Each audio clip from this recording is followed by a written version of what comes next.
হঠাৎ করে আজকে ফুড চাটনি করছি, বাড়িতে যা আছে তাই করছি।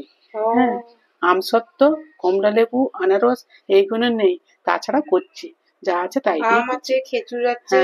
এই আমটা সেদ্ধ করে নিয়েছি নাকি? আচ্ছা, আমটা সেদ্ধ করে নিয়েছি।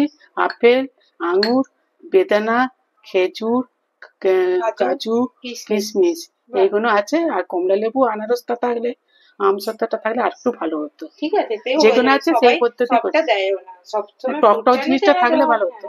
সেটাই। ঠিক আছে, তুমি বলো। আমি চিনিটা দিয়ে দিচ্ছি। আচ্ছা, আর অল্প জল দিয়ে দিচ্ছি, হাফেরও কম। হ্যাঁ অল্প করে নাড়তে নাড়তে হয়ে যাবে। অল্প চিনি দিচ্ছি। জল দিলে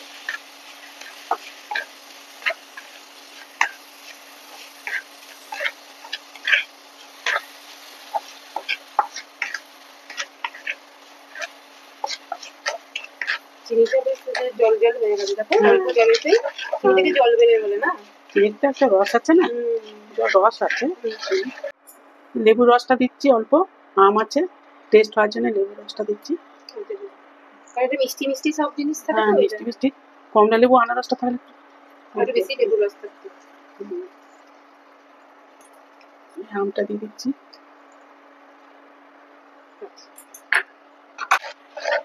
ভালো করে কেটে নিচ্ছি।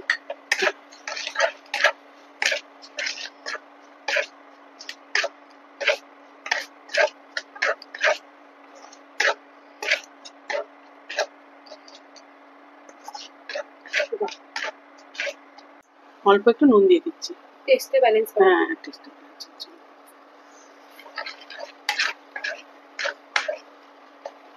এবার খেজুর দিয়ে দিচ্ছি।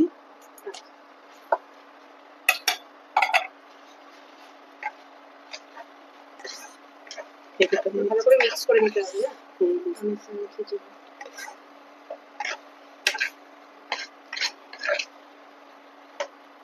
খেজুরটা নরম হয়ে আছে, এবার আমি শক্ত খেজুরগুলো সেদ্ধ করে দেবো।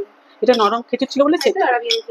হ্যাঁ, শক্ত কাজু আর কিশমিশ দিয়ে দেবেন। ভালো করে মিক্স করে নিচ্ছি।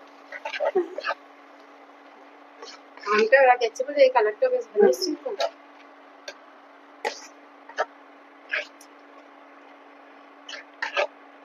কালারটা ভালো হয়েছে।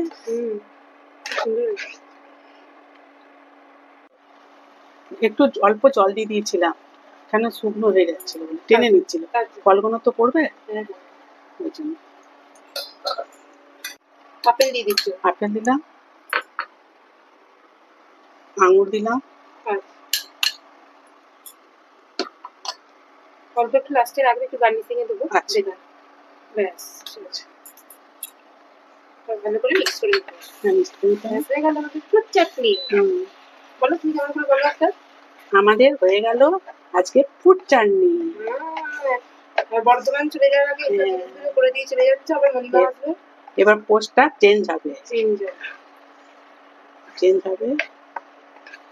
মনিমাও খুব সুন্দর রান্না। মনিমা দারুণ রান্না। এবার আমি ভাজা গুঁড়োটা দিয়ে দিলাম, ভাজা মশলা দিলাম। ভাজা মশলা একটু গন্ধটা ভালো লাগে। হয়ে গেল আমাদের আজকে ফ্রুট চাটনি। এই যে আমাদের হয়ে গেছে দেখো ফ্রুট চাটনি। আর ওপরে আমি গার্নিশিং এর জন্য যেটা মাকে বলেছিলাম যে বেদানাটা রাখতে, মা রেখেও দিয়েছে। ব্যাস, তোমাদের কেমন লাগলো আজকের ব্লগটা অবশ্যই কমেন্ট করে জানিও। আর আশা করি তোমাদের সবার খুবই ভালো লাগবে। দেখো পুরো দোকানের মতো বা বিয়ে বাড়ির মতো হয়েছে নাকি, খুব সহজ পদ্ধতি। দেখো, চলো টাটা। আর কেমন লাগলো ব্লগটা অবশ্যই কমেন্ট করে জানিও।